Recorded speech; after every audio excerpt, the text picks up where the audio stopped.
Think हम simple pendulum को बुनियाद बनाकर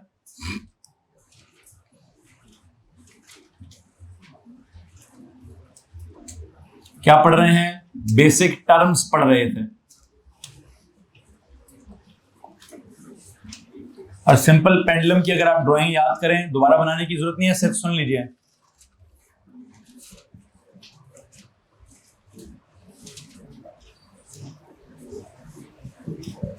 इस तरह से हमारा सिंपल पेंडुलम क्या करता है जी, ऑसिलेट करता है, फ्रीली ऑसिलेट। एक लफ्ज था हमारे पास था जी, वो क्या बोलते हैं, ऊपर से नीचे किसी ऑब्जेक्ट को फेंको तो क्या कहते थे, फ्री फॉल मोशन।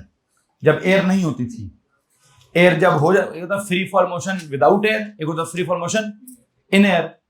यहां पर भी अभी तक हमने जितना पढ़ा है वो है फ्री ऑसिलेशंस। क्या ऑसिलेशन है जी, एक दफा आपने डिस्टर्ब कर दिया है, डिस्टर्ब करके आपने उसको फ्रीली ऑसिलेट करने के लिए छोड़ दिया है। अब अगर एयर नहीं है तो वो पूरी जिंदगी ऑसिलेट करती रहेंगी, और अगर एयर है तो उसकी फ्री ऑसिलेशंस डैम्प्ड ऑसिलेशंस हो जाएंगी। खैर डैम्पिंग का फर्दर काम क्या है वो तो अभी तक मैंने नहीं पढ़ाया, लेकिन अगर मैं बेसिक टर्म्स को फॉलो करूं तो कौन कौन सी टर्म्स आपने इसमें देखी हैं। सबसे पहले आपने आई थिंक इसमें मीन पोजीशन का जिक्र किया होगा, फिर आपने इसमें एक्सट्रीम पोजीशंस का जिक्र किया होगा, फिर आपने डिस्प्लेसमेंट का जिक्र किया होगा, जो कि कहां से स्टार्ट होती है, मीन पोजीशन उसका स्टार्टिंग पॉइंट है। फिर आपने मैक्सिमम डिस्प्लेसमेंट का जिक्र किया होगा, जिसको आपने क्या नाम दिया होगा, एम्पलीट्यूड उसका नाम रखा होगा। फिर आपने उसके बाद क्या क्या किया जी, मीन हो गया, फिर एक्सट्रीम हो गया, फिर डिस्प्लेसमेंट हो गया, फिर जनाब साहब ये एम्पलीट्यूड हो गया, फिर वन कंप्लीट ऑसिलेशन का लफ्ज होगा। फिर आपने शायद पढ़ा है कंप्लीट ऑसिलेशन क्या होती है, फिर इसी के साथ आपने पढ़ा है हाफ ऑसिलेशन क्या होती है, फिर आपने पढ़ा है क्वार्टर ऑसिलेशन क्या होती है, फिर आपने पढ़ा है इस ऑसिलेशन को कंप्लीट करने का टाइम पीरियड क्या होता है, फिर आपने पढ़ा है number of oscillations in 1 second क्या होती हैं, फ्रीक्वेंसी पढ़ी है, फिर टाइम पीरियड और फ्रीक्वेंसी के बाद आपने उसका फेज समझने की कोशिश की है कि जिस तरह वहां पे एंगल होता है यहाँ पे फेज होता है। फिर आपने फेज का रेट ऑफ चेंज को क्या बोला वहां पर, एंगुलर स्पीड वाली टर्म हमने वहां पे डेवलप की है। फिर उसके बाद क्या किया है, फिर हमने उसकी जो कॉज है ऑसिलेशंस की, उसके लिए कौन से वाली एनर्जी को डिस्कस किया है, मैकेनिकल एनर्जी का एक से दूसरे में ट्रांसफॉर्म होना डिस्कस किया है। ठीक है,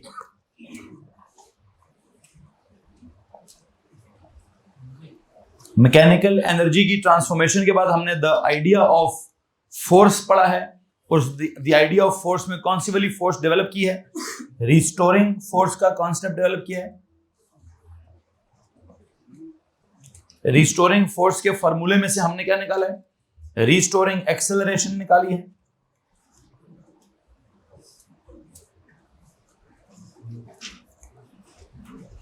और अल्टीमेटली हमने रिस्टोरिंग एक्सेलरेशन के बाद आई थिंक कल वाला लेक्चर किसने लिया हुआ था जी, आप दिखाएं।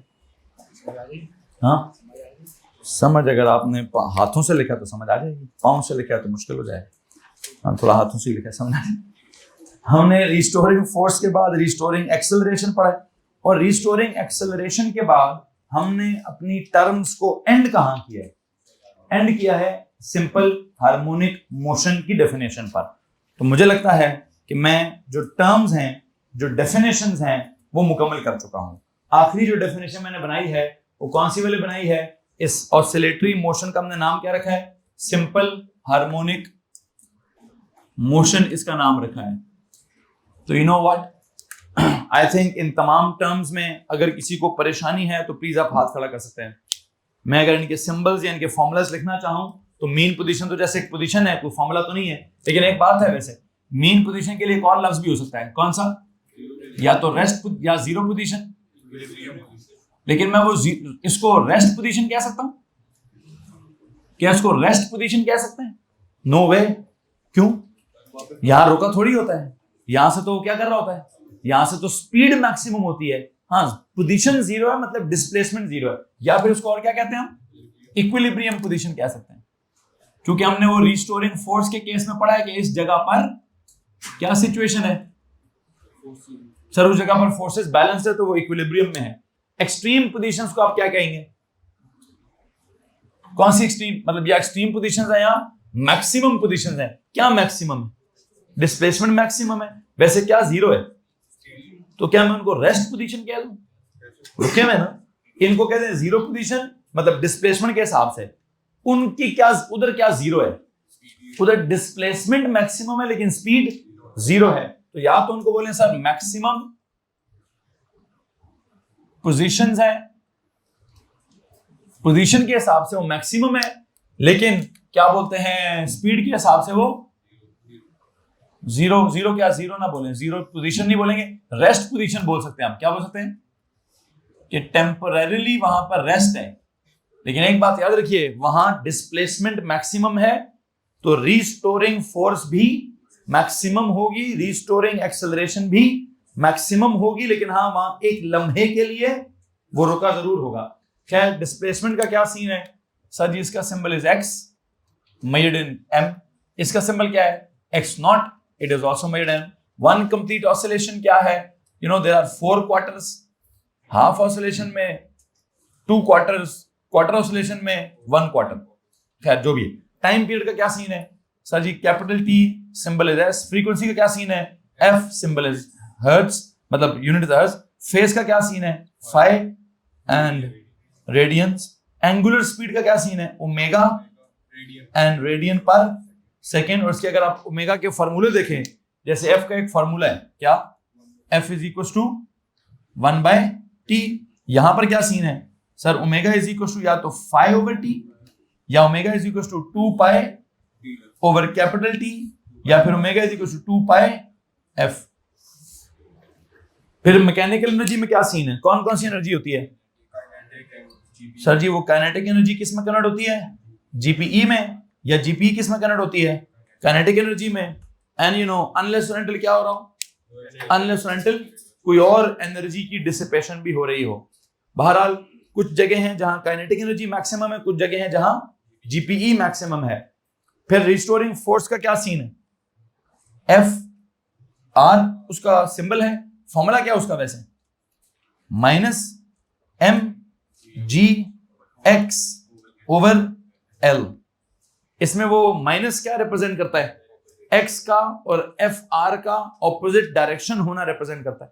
फिर जो रिस्टोरिंग एक्सेलरेशन है उसका क्या फॉर्मूला है, it is -g upon l into क्या, x।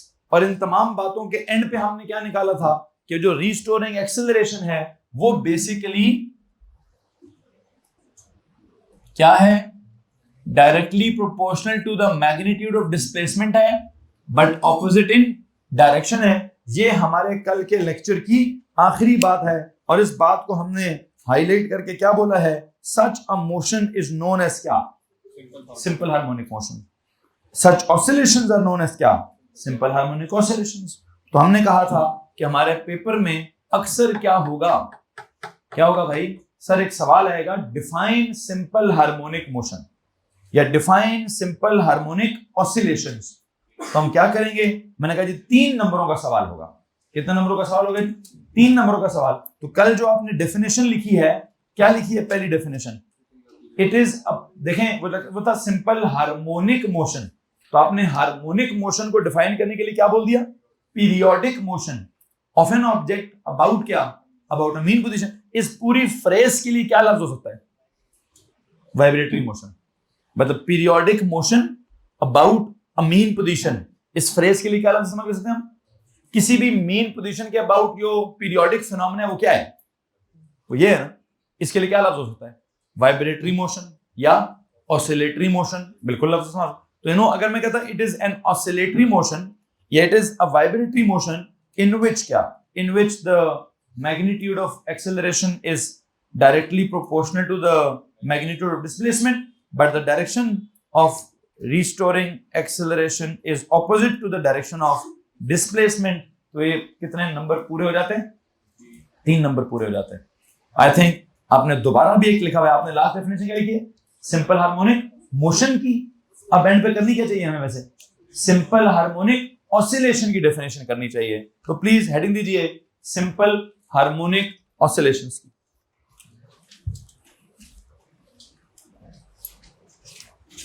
तो ये जो ऑसिलेटरी मोशन है इसको हम क्या कहते हैं, हम इसके लिए एक और लफ्ज भी इस्तेमाल करते थे जो कि हमारी आज की टर्म है। टर्म नंबर क्या है? 15 है क्या 14 है, जो भी नंबरिंग है उसकी क्या नाम रखा मैंने? Simple harmonic oscillations.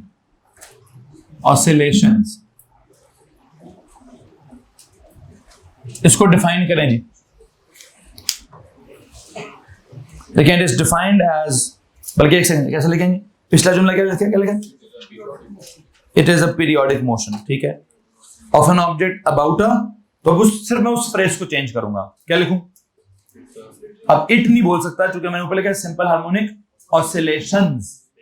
So these are oscillations of an object, okay, these are defined as the oscillations, periodic नहीं लफ्ज लिखूंगा मैं, these are defined as the oscillations या vibrations of an object, these are defined as the oscillations या vibrations of an object in which क्या जनाब साहब? In which the magnitude of restoring acceleration,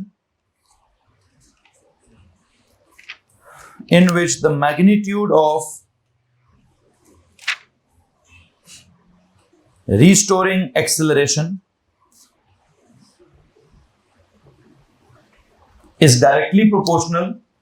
These are क्या लिखा था जी? These are the oscillations or vibrations of an object in which the magnitude of restoring acceleration is directly proportional to the magnitude of displacement.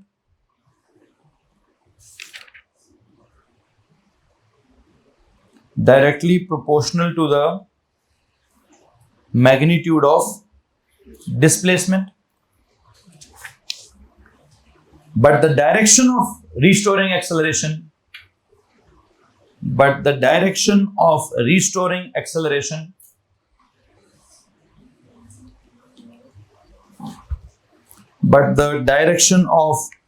restoring acceleration is opposite to the direction of displacement.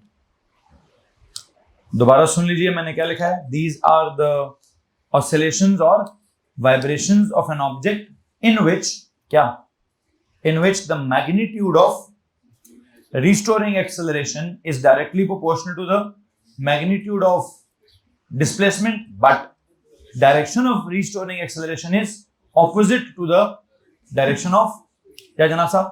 Direction of displacement. That is I dot E. That is the restoring acceleration is always directed towards the mean position. That is, the restoring acceleration is always directed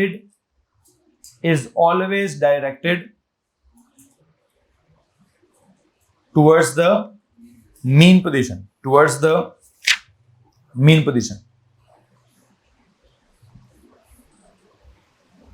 जी जनाब साहब, यहां तक हमारी जो basic terms हैं, I think basic terms का concept जो है वो यहां पे जाकर खत्म होता है। मुझे नहीं लगता कि कोई और टर्म है जो मैंने अभी आपको समझानी है।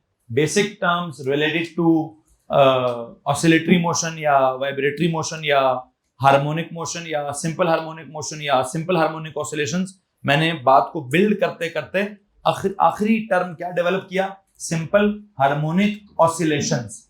एक बात याद रखिए, बहुत सारे ऑब्जेक्ट्स हैं जो वाइब्रेट कर सकते हैं और ऑसिलेट भी कर सकते हैं, लेकिन उनकी वाइब्रेशंस और ऑसिलेशंस को शायद हम सिंपल हार्मोनिक ना कह सकें। सिंपल हार्मोनिक कहने के लिए दो कंडीशंस का होना बहुत ही मस्ट है। ऑसिलेशंस तो होंगी, वो अक्सर पेपर में सवाल आता है, एक सिचुएशन डिस्क्राइब कर देगा, कहेगा बताओ ये सिंपल हार्मोनिक है कि नहीं। तो सिंपल हार्मोनिक के लिए क्या दो बातें होना मस्ट है? मतलब उसमें जो एक्सेलरेशन आपकी हो रही होगी वो क्या होनी चाहिए? जो भी डिस्प्लेसमेंट है उसके, जब डिस्प्लेसमेंट ज्यादा हो तो एक्सेलरेशन ज्यादा होनी चाहिए, जब डिस्प्लेसमेंट कम हो तो एक्सेलरेशन कम होनी चाहिए। एक तो ये सिचुएशन हम चेक करेंगे अक्सर सवालों में, या फिर दूसरी चीज क्या चेक करेंगे कि एक जो डायरेक्शन ऑफ एक्सेलरेशन है, मतलब रिस्टोरिंग एक्सेलरेशन की जो डायरेक्शन है वो किधर हो, या तो वो always towards the main position हो, मतलब डिस्प्लेसमेंट अगर राइट पे है तो वो लेफ्ट पर हो, डिस्प्लेसमेंट अगर लेफ्ट पे है तो वो, इसको मसला इस बात से, ये कोई एक आधा पिछले कोई 3-4-5 पेपर्स में कहीं ना कहीं एक आधी सिचुएशन उसने बनाई भी है और हैं ऑसिलेशंस ही, बस वो कहता है एक्सप्लेन करो whether the oscillations can be treated as simple harmonic या नहीं। तो सिंपल हार्मोनिक के लिए 2 कंडीशंस का मस्ट अप्लाई होना जरूरी है, अदरवाइज आप क्या करें, आप कहें जी ऑसिलेशन है, हम मान रहे हैं ऑसिलेट कर रहा है ऑब्जेक्ट, सिंपल हार्मोनिक नहीं है, ठीक है। तो हमारा सिलेबस हर ऑसिलेशंस को कवर नहीं करेगा, हमारा सिलेबस सिर्फ किस चीज के ऑसिलेशंस को कवर करेगा, हमारे सिलेबस ने क्या बोलते हैं, सिर्फ सिंपल हार्मोनिक ऑसिलेशंस को कवर करना है। मैंने आपको ग्राफ्स भी सिर्फ सिंपल हार्मोनिक ऑसिलेशंस के पढ़ाने हैं, मैंने आपको अभी इक्वेशनें भी सिर्फ सिंपल हार्मोनिक ऑसिलेशंस की करवानी है। अगर आपको याद हो तो आपने पिछले साल जब काइनेमैटिक्स पढ़ा था तो कितनी अप्रोचेस पढ़ी हैं काइनेमैटिक्स की आपने, एक आपने पढ़ा होगा सर थ्योरेटिकल अप्रोच, मतलब पहले उसमें टर्म्स सीखी होंगी, फिर आपने पढ़ी होगी क्या बोलते हैं न्यूमेरिकल अप्रोच, आपने न्यूमेरिकल सॉल्व किए होंगे, इक्वेशनें बनाई होंगी, फिर आपने पढ़ी होगी ग्राफिकल अप्रोच, आपने ग्राफ्स बनाए होंगे, और एंड पे वो मैथ्स वालों ने कौन सा पढ़ा है, अलजेब्रा वाली अप्रोच, वो कैलकुलस भी पढ़ा होगा। तो आपकी इतला के लिए अर्ज ये किया जाता है कि मैंने अभी क्या करना है, ठीक है सर, थैंक यू। मैंने अभी आपको ये जो मैकेनिक्स वाला काम है, इस मैकेनिक्स वाले काम में सर ये मेरे ख्याल से वो एएस वाले का आंसर की है, अलजेब्रा वाले का, इसको सर बाबर को कहना था उनके एएस के ग्रुप पे ना बेसिक अलजेब्रा और एडवांस अलजेब्रा को मिक्स करके किधर लगा दें, एएस के ग्रुप के ऊपर अपलोड करवा दें। अच्छा सुनो जरा, क्या बात कर रहा हूँ, हाँ जी कुछ तो बात कर रहा था जी, ओके हाँ एएस याद आ रहा था। एएस में जो आपका पहला चैप्टर था काइनेमैटिक्स वाला, उसकी आपको बता रहा हूं कि 4 अप्रोचेस पढ़ी थी आपने, पहले थ्योरेटिकली पढ़ा, फिर न्यूमेरिकली पढ़ा, फिर ग्राफिकली पढ़ा, फिर अलजेब्रिकली पढ़ा है। आपकी इतला के लिए अर्ज ये की जाती है कि इस चैप्टर को भी मैंने 4 तरीकों से पढ़ाना है। अभी तक पढ़ाया थ्योरेटिकली, ये जी टर्म्स पढ़ाइए कि ये इधर ऐसे होता तो उधर वैसे होता तो ऐसे होता है, ठीक है। फिर पढ़ाऊंगा ग्राफिकली, फिर पढ़ाऊंगा न्यूमेरिकली, एंड पे इसमें भी अलजेब्रा भी है, इसमें डिफरेंशिएशन इंटीग्रेशन भी लाऊंगा, जिसको मैथ्स वालों को समझना पड़ेगा, बायोलॉजी वालों को रटना पड़ेगा, ठीक है जी, उनको हजम करना पड़ेगा। कैलकुलस की अगर मैं कोई बात यहाँ पे शेयर करता हूँ, ठीक है।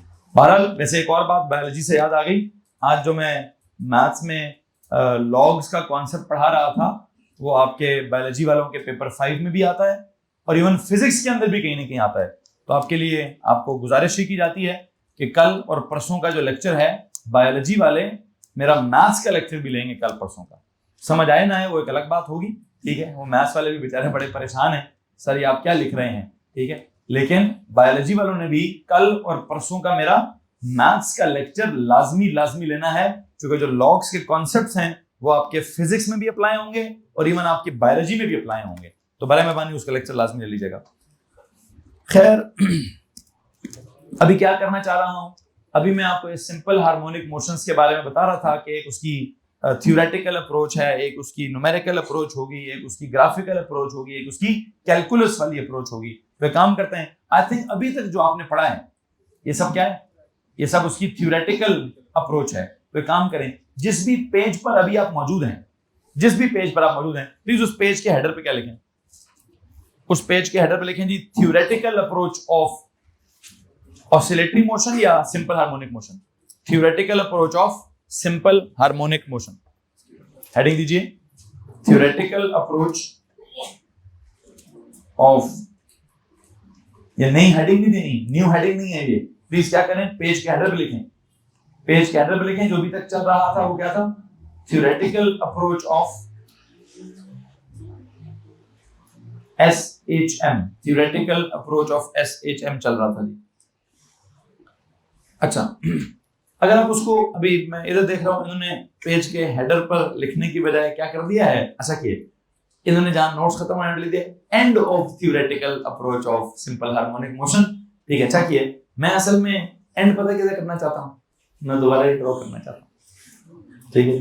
तो इसलिए मैंने पेज के हेडर पे लिखे हैं, जो नीचे अगर सफा खाली है उस सफे पे मैंने कुछ लिखना है, अभी एंड नहीं करना, अभी कुछ लिखना है। क्या लिखना है, एक काम करें, कोई बात नहीं, सही है, मत मिटाओ, वहां जरा सिंपल पेंडुलम बना लो, सिंपल पेंडुलम दोबारा बनाएं जी। आज के लेक्चर में सिंपल पेंडुलम दोबारा बनाएंगे और मैंने उसके नीचे बहुत सारी बातें लिखनी है, मतलब हर चीज का बताना है कि इधर ये ऐसे है तो वो वैसे है, वो ऐसे है तो ये ऐसे है, ठीक है। सुने जरा, सबसे पहले मैं आपको इस ग्राफ के ऊपर क्या बताना चाहता हूं कि ये वाली पोजीशन कौन सी है जी,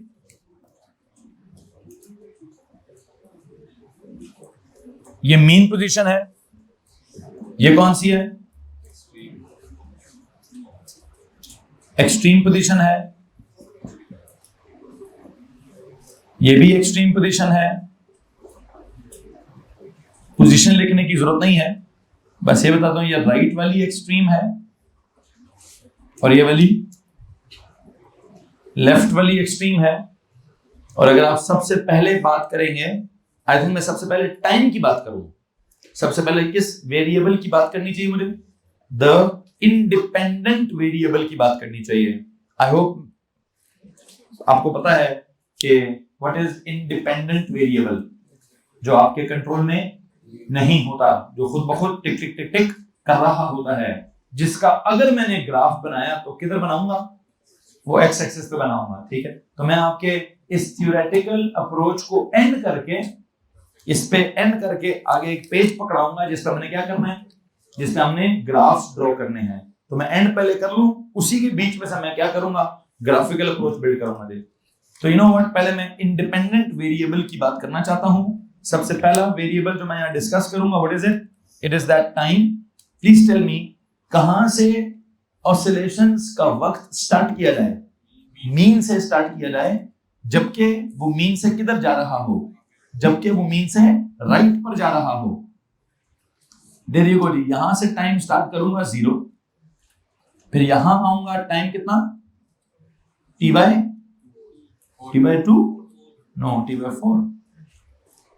फिर अगर मैं वहां से वापस यहां आ जाऊं, मतलब आगे जाते हुए क्या था, टाइम 0 था, प्लीज बताएं वापस जाते हुए टाइम कितना होगा, time will be t by, ये टाइम कौन सा है, आगे जाते हुए कि वापस आते हुए, सर ये उसका वापस आते हुए टाइम है। फिर यहां जब पहुंचेगा तो टाइम कितना होगा, 3t/4। और जब दोबारा उधर जाने लगेगा तो टाइम कितना होगा, दैट टाइम विल बी क्या, कैपिटल T। ये फिर किधर जाना चाह रहा है, उधर, तो क्या हो गया, उसके लफ्ज होता इन फेज हो गया, क्या हो गया, वो स्टार्टिंग पॉइंट के साथ दोबारा क्या हो गया, इन फेज हो गया। तो मैं यहां पे 3 किस्म के वक्त समझाना चाह रहा हूं कि जब यहां से आपने स्टार्ट किया, उधर गया, फिर यहां से इधर जा रहा था, फिर यहां से वापस उधर जा रहा था, तो ये टाइम चल रहे थे। यहां से जब उधर जा रहा था तो टाइम 0 था, फिर यहीं से जब इधर जा रहा था तो टाइम आधा हो गया, फिर यहीं से जब दोबारा उधर जा रहा था तो टाइम दोबारा पूरा हो गया। टाइम 0 है या टाइम t/2 है, टाइम t, ओके। ये मैंने टाइम एक्सप्लेन कर दिया है यहाँ पे। किसी को मसला है इस बात से? अच्छा, अगर आप 3 दफा नहीं लिखना चाहते तो ऐसे लिख दें कि सर इस जगह पे या तो टाइम 0 है कॉमा, या टाइम t/2 है, या टाइम t है। पहली दफे जब जा रहा होगा आगे तो टाइम 0 है, फिर जब वापस आ रहा होगा तो टाइम t/2 है, फिर दोबारा जब आगे जा रहा होगा तो टाइम t है। किसी को मसला है इस बात से? ऐसे लिख लें या ऊपर नीचे लिख लें या सीधा सीधा लिख लें, आपकी मर्जी। मैंने इस तरह लिख दिया है, मेरे पास स्पेस नीचे कम है, मैंने और भी बहुत सारी चीजें लिखनी है। अगर मैं इस तरह ही नीचे लिखता जाऊं तो नीचे तो फिर एक ही बात, और मैं सारी बातें रिप्रेजेंट करनी है। मैंने टाइम भी रिप्रेजेंट करना है, मैंने डिस्प्लेसमेंट क्या क्या, आई थिंक मैं इधर अभी ग्राफ के ऊपर डिस्प्लेसमेंट भी रिप्रेजेंट करना चाहता हूं, मैं टाइम भी रिप्रेजेंट करना चाहता हूं, मैं फेज भी रिप्रेजेंट करना चाहता हूं, मैं एनर्जीज भी रिप्रेजेंट करना चाहता हूं, मैं फोर्स भी रिप्रेजेंट करना चाहता हूं। मैंने जितना कुछ आपको थ्योरेटिकली पढ़ाया है, मैं वो सारा इस सिंपल पेंडुलम पे बताना चाहता हूं कि कब कब क्या क्या हो रहा था, ठीक है। अच्छा, अगर मैं कहूं कि it's not just the time that is independent, what if I tell you कि मैं फेज को भी क्या समझता हूं, अगर मेरे को मैं फेज को भी इंडिपेंडेंट क्वांटिटी समझता हूं, आपने अक्सर देखा होगा it's not just the time that is on the x axis. Waves वाले चैप्टर में अक्सर क्या होता था, फेज भी किधर होता था, एक्स एक्सिस पे पूरे के पूरे एंगल्स लिखे होते थे उसमें। वो पूरी एक वेव कंप्लीट होती तो 2 पाई रेडियन या 360 डिग्री लिखा होता था वहां पे। तो आई थिंक फेज को भी क्या किया जा सकता है, फेज को भी इंडिपेंडेंट के तौर पर समझा जा सकता है। तो एक काम करिए जनाब साहब, मैं यहां फेज लिखना चाहता हूं।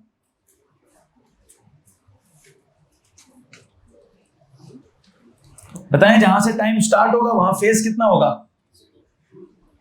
0 क्या डिग्री, चलें डिग्री कर लें, कोई बात फिलहाल डिग्री कर लें। यहां पे फेज क्या होगा? 90 डिग्री। जब वापस आएगा यहां तो फेज कितना हो जाएगा? 180 डिग्री। मतलब आगे जाते हुए 0 डिग्री था, यहां से वापस जाते हुए 180 डिग्री आ गया, यहां पहुंचे तो फेज कितना है? 270 डिग्री। फिर वापस यहां पर पहुंचेंगे तो फेज कितना होगा? 360 डिग्री। किसी को मसला इस बात से? एनीवन? अच्छा, और इसी फेज को अगर आप कैसे लिखना चाहते हैं, इसी फेज को आप क्या बोलते हैं, रेडियन शेडियन में भी लिख सकते हैं। 0 वहां पर फेज कितना है, वी कॉल इट क्या, π/2 रेडियन। जब वापस यहां आएगा तो कितना फेज हो जाएगा?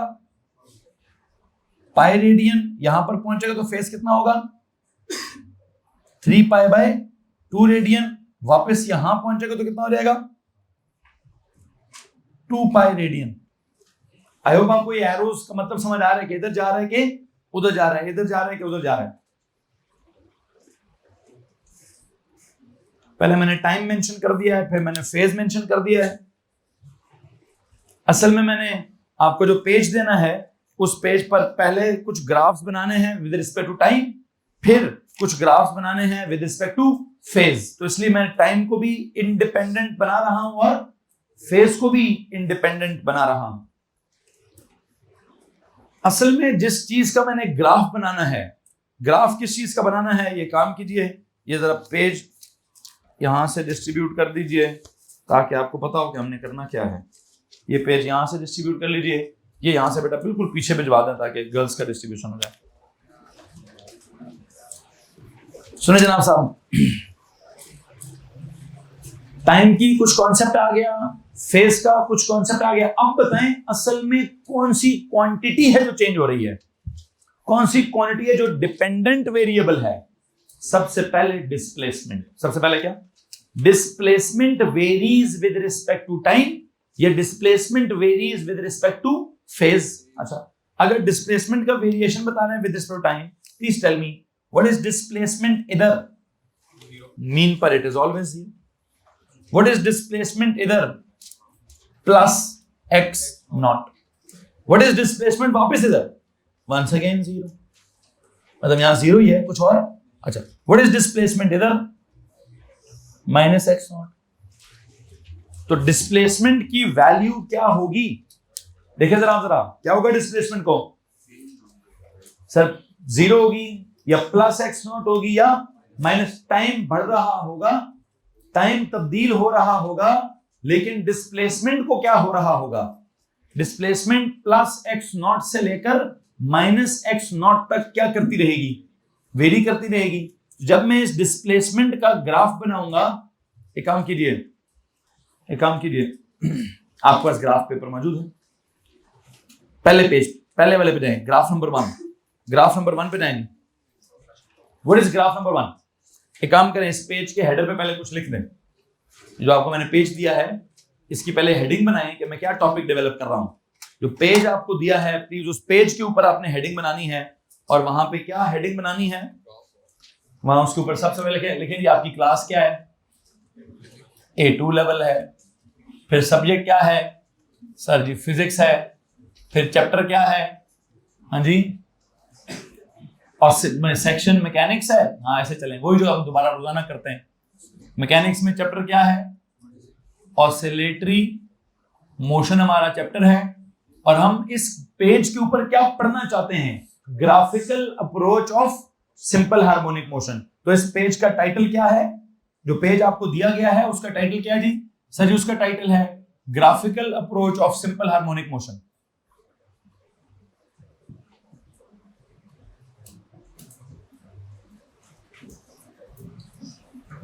प्लीज ये टाइटल लिखना उसके ऊपर। मैं यहां से theoretical approach of simple harmonic motion and कर रहा हूं, जो आप कॉपी पे ड्राइंग बना के एंड हो जाएगा। वहां से आगे आप सारा काम किस पे करेंगे? जो पेज आपको दिया है इस पे करेंगे, और इस पेज की हेडिंग का नाम क्या रखेंगे आप? Graphical approach of simple harmonic motion, जिसमें आप देख सकते हैं कि कौन से ग्राफ्स बनाए जा रहे हैं। सबसे पहला कौन सा ग्राफ बनाया जा रहा है? डिस्प्लेसमेंट टाइम ग्राफ बनाया जा रहा है। तो एक काम करें, आपको टाइम की सारी वैल्यूज पता है, आपको डिस्प्लेसमेंट की सारी वैल्यूज पता है, तो मुझे तो लगता है मैं बना सकता हूं। हाँ जी, मुझे तो मैं बना सकता हूं। बनाए जी। ग्राफ का एक्स एक्सिस और वाई एक्सिस लेबल्ड है। एक्स एक्सिस पे क्या है? Time in seconds. Y axis पे क्या है? Displacement in metres. X axis पे वो टाइम्स मेंशन्ड है, लेकिन वाई पर क्या मेंशन करूं? एक्स पे ये ओरिजिन मेंशन करें, यहां क्या लिखें? t/4। यहां क्या लिखा हुआ है पहले से? t/2, यहां 3t/4, यहां 1t। और अगर आप चाहें तो आप आगे भी जा सकते हैं। कितना आगे जा सकते हैं? 1t नजर आ रहा है ना, तो 1t से 2t तक अपना खुद लेबलिंग कर लें। 1t से थोड़ा आगे जाएंगे, 1t से आगे जाएं, this is 1t/4, 2t/4, 3t/4, 4t/4। ये क्या होगा? 5t/4। ये क्या होगा? 6t/4। ये क्या होगा? 7t/4। मैं चाहता हूं एक और पूरा 2t तक जाए जी। दिस विल बी क्या? 8t/4। What is this 8t/4? हाँ, this will be 2t। This will be 3t/2। Please in points को भी लेबल करें। आई होप इतनी जगह है। आप इस एक्स एक्सिस को फर्दर एक्सटेंड करें, आप इस एक्स एक्सिस को फर्दर एक्सटेंड करें। कहां तक एक्सटेंड करें जी? सर जी वो 2t तक एक्सटेंड करें। 5t/4, थोड़ा आगे जाके देखें 6t/4, 7t/4, 8t/4।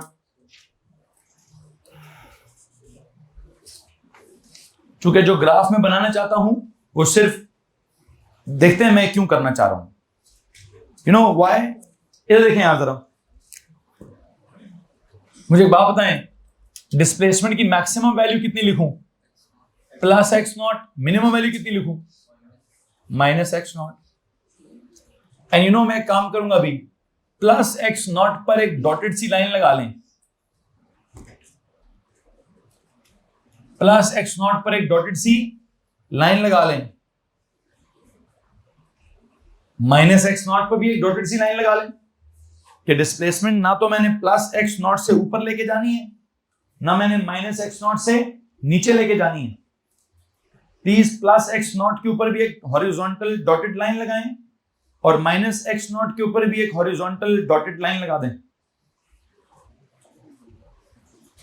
Points plot करें जी।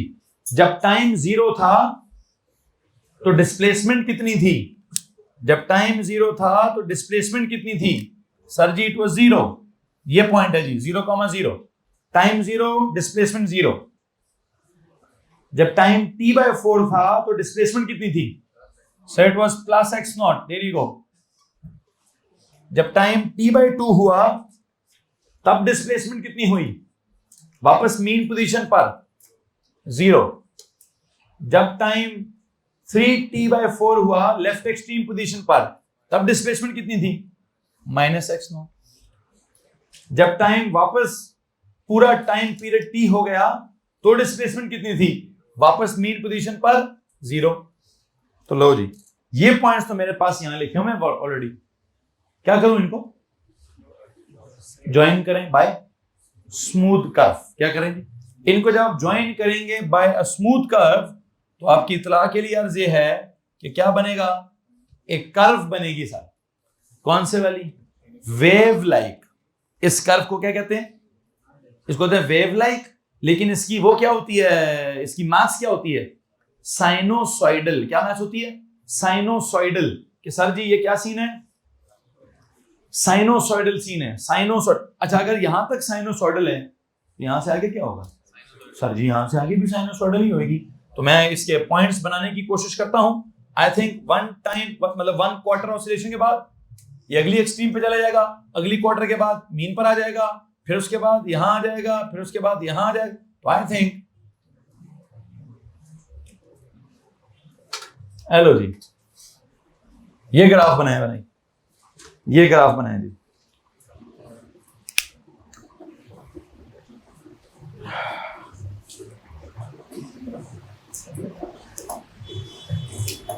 जी जनाब साहब, यहां तक अगर किसी को मसला है तो प्लीज हाथ खड़ा कर दीजिए। एक सवाल आपसे पूछना है, इस ग्राफ को देखकर बताएं इस ग्राफ की शक्ल क्या है? स्ट्रेट लाइन है? तो क्या x और t लीनियरली रिलेटेड है? नो। क्या इस ग्राफ की शक्ल पैराबोला है? मतलब ये x और t क्वाड्रेटिकली रिलेटेड है? नहीं। इस ग्राफ की शक्ल वेव लाइक है। क्या जी? Wave like. और वेव लाइक शक्ल को मैथ्स में क्या कहते हैं? साइनोसॉइडल कहते हैं। तो मैं कहूंगा displacement is sinusoidally related to time. ये क्या निकला है? ये तो ग्राफ में से क्या निकल आई है? इक्वेशन निकल आई है। इस ग्राफ की क्या निकल आई है? इक्वेशन निकल आई है। तो आई थिंक क्या करेंगे, यहां तो मैं सिर्फ ग्राफ बनाऊंगा, अब वापस अपनी कॉपी बनाएंगे। वहां पे मैं अंग्रेजी लिखूंगा। वहां पर अंग्रेजी क्या लिखेंगे? वहां पर अंग्रेजी ये लिखी है, यहां इसके नीचे कुछ, इसके नीचे मैंने क्या लिखना है? वेलोसिटी लिखनी है, एक्सेलरेशन लिखनी है, फोर्स लिखनी है, बहुत कुछ लिखना है। प्लीज इसके नीचे बहुत सारी जगह छोड़िएगा, इसके नीचे बहुत सारी जगह छोड़नी है, मैंने बहुत कुछ करना है इसके नीचे। अब अगर आप या तो चाहें तो ग्राफ के ऊपर ही लिख लें, या फिर मैं चाहता हूं, मैं तीसरा एक टॉपिक डेवलप करना चाहता हूं। क्या? इक्वेशंस ऑफ क्या? Simple harmonic motion. वो अब मैं या तो ग्राफ के ऊपर ही इक्वेशन लिखना स्टार्ट कर देता हूं, या क्या करूं? आई थिंक मुझे कॉपी पे लिखना चाहिए। तो कॉपी पे जहां पर आप इस ग्राफ को स्टेपल करेंगे उससे अगले पेज पे जाएं और वहां क्या हेडिंग दें? वहां दोबारा यही हेडिंग दें। लेकिन आप क्या लिखें? अब लिखें equations of simple harmonic motion. Equations of simple harmonic motion. बल्कि एक काम करता हूं, अभी मैं जितना नोट्स इस ग्राफ इस पेज को भरते हैं, कल समरी बनाएंगे तो वहां लिख देंगे वो। कल मैं समरी में इक्वेशंस ऑफ मोशन लिखवा दूंगा। अभी जितना मैं इस पेज पे लिख सकता हूं लिख सकते हैं। आई थिंक इस ग्राफ के ऊपर कहीं ना कहीं एक इंग्लिश की लाइन लिखने की जगह तो होगी। ठीक है जी, ग्राफ के ऊपर ही लिखें आप, छोड़ें उसको। पहले ग्राफ के ऊपर ग्राफ को मुकम्मल कर लें। एक बात बताएं,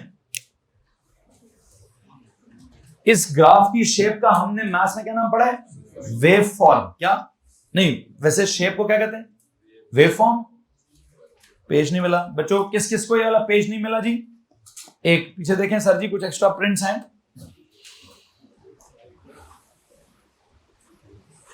यहां दे दें सर, रोहान को दे दें, लास्ट रो में दे दें, लास्ट बॉयज की रो में दे दें। अच्छा सुनिए जनाब साहब, क्या बात हो रही है? क्या बात हो रही है? आई थिंक मैं आपको बताना चाहता हूं, this wave form is known as a sinusoidal curve. क्या लिखेंगे जी? एक जुमला लिखें इसके साथ, this wave form is known as, बातें नहीं करो भाई, what is known as sinusoidal curve. पहली बात, किसका नाम क्या है? ये जो वेव की तरह की शक्ल बन गई है, इस वेव की तरह की शक्ल का हम क्या नाम रखते हैं? It is known as sinusoidal curve. Underline the word sinusoidal curve. Sinusoidal curve का मतलब क्या है? इसका मतलब यह है कि सर जी डिस्प्लेसमेंट का और टाइम का जो आपस में ताल्लुक है, वो क्या ताल्लुक है? Displacement is sinusoidally related to time. क्या मतलब है साइनोसॉइडली रिलेटेड टू टाइम? कि उसकी इक्वेशन में साइन आएगा।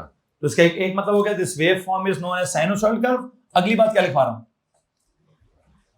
डिस्प्लेसमेंट, अगर सीधी लाइन होती तो मैं क्या कहता? Displacement is linearly related to time. Curved होता तो मैं क्या कहता? डिस्प्लेसमेंट इज वो क्या कहते हैं, क्वाड्रेटिकली रिलेटेड टू टाइम। यहां क्या कहूंगा, डिस्प्लेसमेंट इज साइनोसॉइडली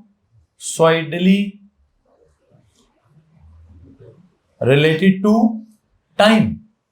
अब ये साइनोसॉइडली रिलेटेड टू टाइम को प्रॉपर मैथ्स में लिखते कैसे हैं? सुने जनाब साहब, सर जी इसको प्रॉपर मैथ्स में ऐसे लिखते हैं, x इज इक्वल टू क्या, x इज इक्वल टू, नहीं लिखूंगा पहले मैं, तो x इज प्रोपोर्शनल टू, बल्कि चलें लिखें x is equal to, maths वाले मुझे एक जवाब देंगे फिर, इसका एम्पलीट्यूड 1 और -1 है या x और x नॉट है? तो रिमेंबर मैथ्स में होता था y is equal to sin x या y is equal to a sin x, वो जो उसका एम्पलीट्यूड होता था वो सब कोफिशिएंट के तौर पे आता था कि नहीं आता था? तो यहां पर I think I will write x is equal to x naught sin of t, ये इक्वेशन है जी। x इज इक्वल टू क्या, x naught sin of t, x is equal to क्या जनाब, x नॉट। अगर आप में से जो बायोलॉजी वाले सुनना चाहते हैं तो वो यू लिख दे पहले, सर x का जो ताल्लुक है x is proportional to sine of t लिखें पहले। फिर अगर वो कहते हैं सर हमने इस प्रोपोर्शनैलिटी में से क्या निकालना है, इक्वालिटी निकालनी है, तो आप इस तरह से कर लें, ये बहुत ऑर्डिनरी तरीका है। वो प्रोपोर्शनैलिटी को इक्वालिटी बनाओ तो क्या आता है, कोई कांस्टेंट आता है, तो यहां शायद मैं उस तरह की बात कर लूं, लेकिन मैथ्स वालों को पता है कि मैं ये x नॉट किसको कह रहा हूं, ग्राफ के एम्पलीट्यूड को कह रहा हूं। ये बात हमने मैथ्स में पढ़ी हुई है कि अगर ग्राफ के एम्पलीट्यूड 1 और -1 हो तो यहां क्या लिखा होगा, 1 sin t। अगर ग्राफ के एम्पलीट्यूड की वैल्यू 2 और -2 है तो मैथ्स वालों को पता है क्या लिखा होगा, x is equal to 2 sin t। अब अगर वहां a लिखा हुआ क्या लिखा होगा, a sin t। अब अगर वहां x नॉट लिखा हुआ तो क्या लिखेंगे, x नॉट sin t। ठीक है, मैथ्स वालों का अपना तरीका है समझने का। बायोलॉजी वाले क्या करें, वो कहें सर प्रोपोर्शनैलिटी को इक्वालिटी में कन्वर्ट करके आपने कोई कांस्टेंट लाया है, ऑर्डिनरी मैथ्स।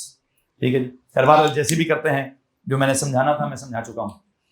किसको मसला इस बात से? तो यू नो व्हाट, जो हमारे पास ये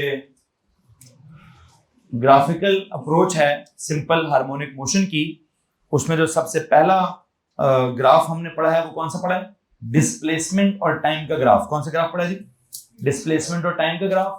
और डिस्प्लेसमेंट का जो टाइम के साथ वेरिएशन है वो कैसा है, आदि ध्यान दें, डिस्प्लेसमेंट का जो टाइम के साथ वेरिएशन है वो कैसा है, साइनोसॉइडल वेरिएशन है। कैसा वेरिएशन है जी, साइनोसॉइडल वेरिएशन है। और वो साइनोसॉइडल, अब बायोलॉजी वाले बच्चे भी यही लफ्ज इस्तेमाल करेंगे, क्या कहेंगे, जैसे आपने पिछले साल पढ़ा ना, ये वेव है, मान लिए वेव है, इस वेव का एक एम्पलीट्यूड है, मान लिया एम्पलीट्यूड है, इस वेव का एक टाइम पीरियड है, जी जनाब साहब टाइम पीरियड, मतलब आप इसको क्या कहते हैं, what is this known as, ये जो यहां से लेकर यहां तक की जो वैल्यू है, दिस इज नोन एज क्या, एम्पलीट्यूड। बिल्कुल ठीक है। फिर जो आप ये वाली वैल्यू है यहां से लेकर यहां तक, इसको क्या कहते हैं सर जी, इसको हम कहते हैं टाइम पीरियड। बिल्कुल ठीक है जी। सो यहां 0 से लेकर वहां तक जाना टाइम पीरियड है, फिर यहां क्या बोलते हैं, 0 से लेकर ऊपर तक जाना वो उसका एम्पलीट्यूड है। बिल्कुल ठीक है। और ग्राफ में क्या हो रहा है, डिस्प्लेसमेंट कभी कम कभी ज्यादा, कभी कम कभी ज्यादा, कभी पॉजिटिव कभी नेगेटिव। और कैसे कैसे वेव लाइक वेरी करती है। वेव लाइक वेरिएशन बहुत ऑर्डिनरी वर्ड है, मतलब इतना मैथमेटिकल वर्ड, ज्यादा मैथमेटिकल वर्ड क्या है कि सर साइनोसॉइडली वेरी करती है। क्योंकि इक्वेशन मैंने लिखना, बायोलॉजी वालों ने भी इक्वेशन लिखनी है और उन्होंने इक्वेशन में साइन लिखना ही लिखना है, तो दे मस्ट नो कि क्या नाम है इसका, sinusoidal behaviour, sinusoidal curve, sinusoidal relation, sine की इक्वेशन। जब भी कोई दो क्वांटिटीज साइनोसॉइडली रिलेटेड होंगी तो क्या होगा, उनकी इक्वेशन में साइन फंक्शन जरूर मौजूद होगा। और आई थिंक मैं उनकी इक्वेशन बना चुका हूं, और किसी के पास कोई सवाल है तो आप हाथ खड़ा कर सकते हैं। एनीवन? नो? ओके। अब जाते हैं दूसरे किसी कैरेक्टर की तरफ। मुझे बताएं, जो आपने डिस्प्लेसमेंट तो मेंशन कर ली, और क्या बताएं यहां पर, अभी वेलोसिटी चेक कर लेते हैं। वेलोसिटी कैसे चेक करेंगे सर जी? वेलोसिटी आपने राइट एक्सट्रीम को रेस्ट पोजीशन बोला हुआ था, क्या बोला हुआ था, मतलब वहां पे वेलोसिटी क्या होती है, एक लम्हे के लिए यहां पे वेलोसिटी 0 है।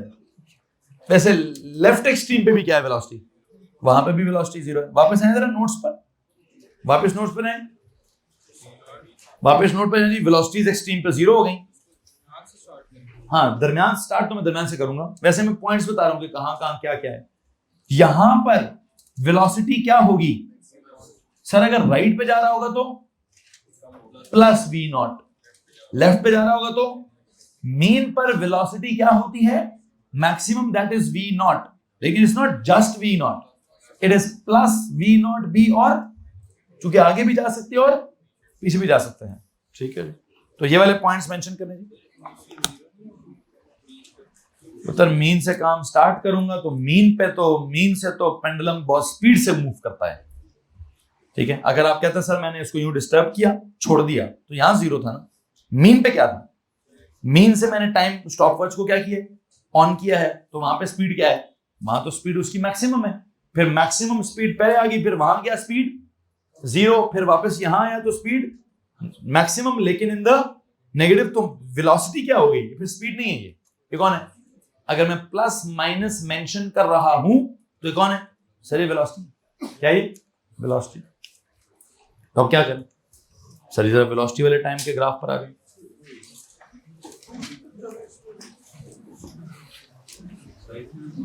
इसमें भी 2t तक बना लें, बिल्कुल इसको भी 2t तक बना लें, इसको भी आप थोड़ा सा आगे ले जाएं।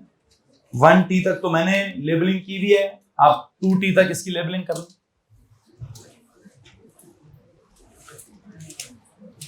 वेलोसिटी टाइम ग्राफ है आपका दूसरा, यहां x की लेबलिंग कैसे हुई भी है,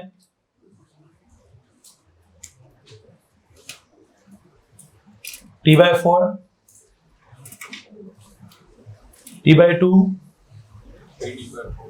3t/4, t, 5t/4, 6t/4,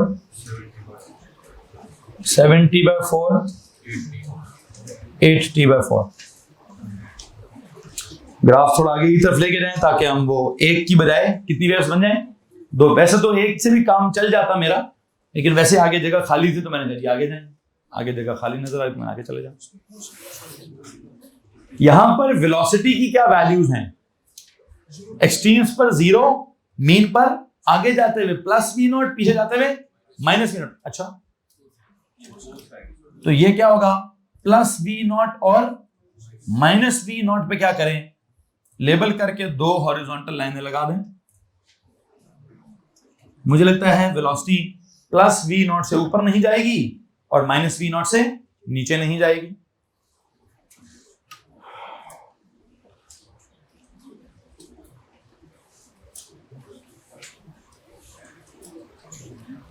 और अगर मैंने पॉइंट्स प्लॉट करने हैं, जरा पॉइंट्स को देखिएगा। पहला point, when time is 0 the velocity is, किस तरफ जा रहा है बंदा, उधर, तो प्लस v नॉट है। पहला पॉइंट किधर है, आई थिंक मैं पहला पॉइंट इधर बनाऊं। And when the time is t/4 the velocity is क्या, the velocity is 0। When time is 3t/4, sorry ये क्या, ये गलत लिखा हुआ है जी, अच्छा नहीं ठीक है, t/2। When the time is t/2 the velocity is minus v naught। फिर when it is 3t/4 it is 0। बस ये पॉइंट्स प्लॉट करो जी।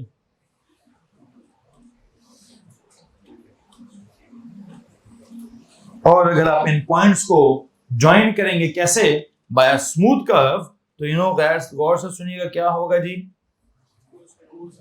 ये क्या है, यहां पे सर जी हमारे पास ऊपर वाला था क्या, साइनोसॉइडल, और ये वाला कौन सा है, मैथ्स वालों को पता है कि this wave form is known as क्या, ऊपर वाली वेव फॉर्म को बोला हमने क्या, साइनोसॉइडल कर्व। इसको क्या बोलूं, this wave form is known as cosinusoidal curve. 1 minute बस, लास्ट मिनट है, 2-3 मिनट दे दें। दिस क्या जनाब साहब, क्या लिखा आपने, दिस लिखें जी this wave form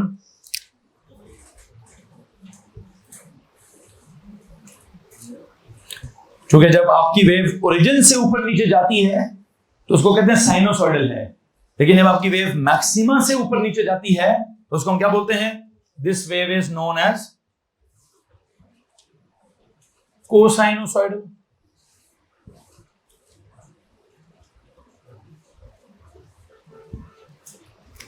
it is known as cosinusoidal curve.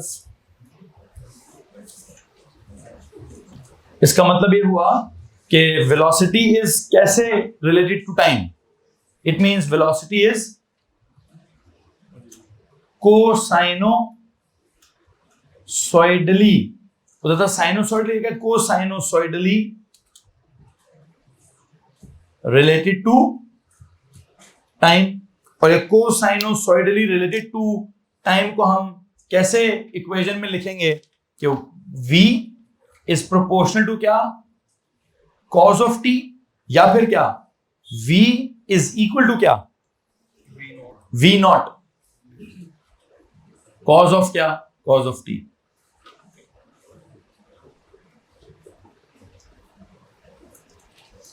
Proportionality में लिखना है तो कॉस लिख दें, इक्वालिटी में लिखेंगे तो इसका भी एक एम्पलीट्यूड है। इसका भी एक एम्पलीट्यूड कितना है सर जी? इसका वो मैक्सिमम वैल्यू जो है वो v नॉट है, एंड वगैरह वगैरह। सवाल है तो हाथ खड़ा करो। यहां तक किसी के पास कोई सवाल है तो प्लीज हाथ खड़ा करें। Anyone? One more graph please. One more graph is about the acceleration time graph. I know acceleration की वैल्यूज बताएं, रिस्टोरिंग एक्सेलरेशन की वैल्यूज बताएं प्लीज। क्या सीन है? जब हमने कहा था वो रिस्टोरिंग, क्या थी डेफिनेशन सिंपल हार्मोनिक मोशन की? a is proportional to minus x, magnitude was directly proportional to क्या, x। जहां x जीरो है वहां एक्सेलरेशन जीरो है, जहां x मैक्सिमम है वहां एक्सेलरेशन भी मैक्सिमम है, लेकिन जहां x पॉजिटिव मैक्सिमम है वहां एक्सेलरेशन नेगेटिव मैक्सिमम। तो एक काम करें, a की यहां x जीरो तो a भी कितना है, जीरो। यहां x प्लस x नॉट है तो a क्या होगा, माइनस a नॉट। यहां x माइनस x नॉट है तो a क्या होगा, प्लस a नॉट। आप इसको, ये जो डिस्प्लेसमेंट की वैल्यूज हैं, आप इनको रिलेट कर पाएंगे with which values? Look at these acceleration की वैल्यूज। मैंने डिस्प्लेसमेंट और एक्सेलरेशन को आपस में कैसे रिलेट किया हुआ है? a is proportional to minus x के हिसाब से। प्लीज वापस अपने नोट्स पे जाएं, वापस अपने नोट्स पे जाएं। x वाली वैल्यूज और a वाली वैल्यूज को देखें कि x की वैल्यूज और a की वैल्यूज किस हिसाब से बनाई है मैंने? सिंपल हार्मोनिक मोशन की डेफिनेशन के हिसाब से। क्या थी सिंपल हार्मोनिक मोशन की डेफिनेशन? क्या है जनाब साहब? कि एक्सेलरेशन इज क्या, is directly proportional to negative displacement. मतलब मैग्नीट्यूड तो ठीक है, प्रोपोर्शनल है, डायरेक्शंस क्या है?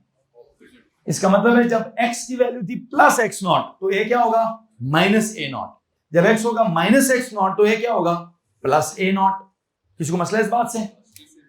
नहीं, वेलोसिटी से क्यों रिलेट करूं? पढ़ा के थक नहीं गया हूं भाई, मैं इधर से ये निकाला है, वेलोसिटी से पढ़ाएं। नो नो नो, मैंने इतना जबरदस्त एक कॉन्सेप्ट डेवलप किया, पूरे का पूरा एक पूरी थ्योरी डेवलप की है। उस थ्योरी में एक्सेलरेशन को वेलोसिटी से थोड़ी ना रिलेट किए। मैंने तो एक्सेलरेशन की जो इक्वेशन है कौन सी निकाली है? माइनस जी ओवर एल इंटू एक्स निकाली है, एक्स के साथ निकाली है। मैं वी के साथ क्यों रिलेट करूं? जब मैंने प्योर जो थ्योरी डेवलप की है, the idea of force develop किया था, रिस्टोरिंग फोर्स डेवलप किया था, रिस्टोरिंग एक्सेलरेशन डेवलप की थी, तो वहां क्या किया हुआ है? आई होप आपको नजर आ रहा है कि हमने वहां क्या किया हुआ है। हमने वहां एक्सेलरेशन को डिस्प्लेसमेंट से रिलेट किया हुआ है। तो अब वहां क्या करूं? बिल्कुल यही काम करें सर, वही काम करें जनाब साहब। अपने ग्राफ पे जाएं, ग्राफ पे जाएं जी। कौन सा ग्राफ है आपके पास? एक्सेलरेशन वाला। वहां जरा एक काम करें, वाई एक्सिस पे प्लस ए नॉट और माइनस ए नॉट लिखें। बिल्कुल ऐसे ही काम करें,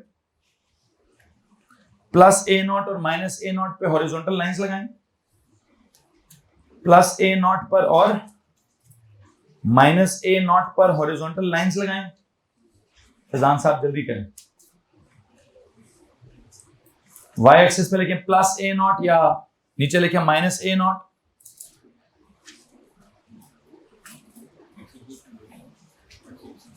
एक्स एक्सिस को भी आगे एक्सटेंड करें। जो काम अपने ऊपर वाले ग्राफ के साथ किया बिल्कुल वैसे ही नीचे वाले ग्राफ के साथ एक्स एक्सिस को एक्सटेंड भी कर दें, वाई एक्सिस पे plus A not minus A not भी मेंशन कर दें, फिर पॉइंट्स भी पुट कर लें, पॉइंट्स को लेबल पॉइंट्स को प्लॉट करने के बाद उनको ज्वाइन कर लें बाय स्मूथ कर्व, और जो कर्व की शक्ल है वो मुझे बता दें, जो कर्व की शक्ल है वो मुझे बता दें, जो आपकी कर्व की शक्ल बनती है वो मुझे बता दें। आई थिंक जो कर्व की शक्ल है वो कैसी बनेगी?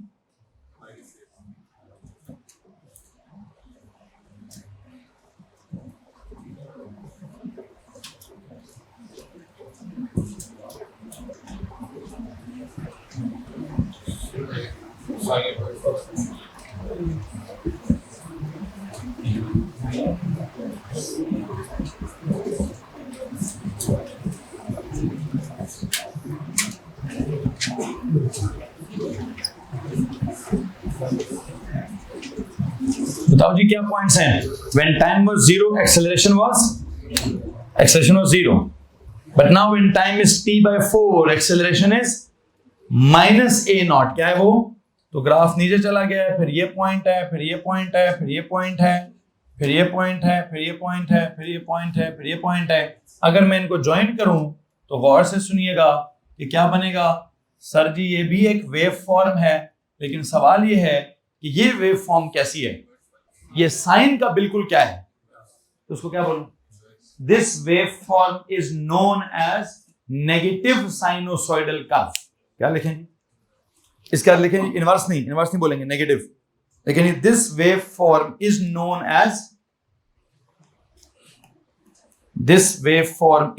As negative sinusoidal curve. This wave form is known as negative sinusoidal curve.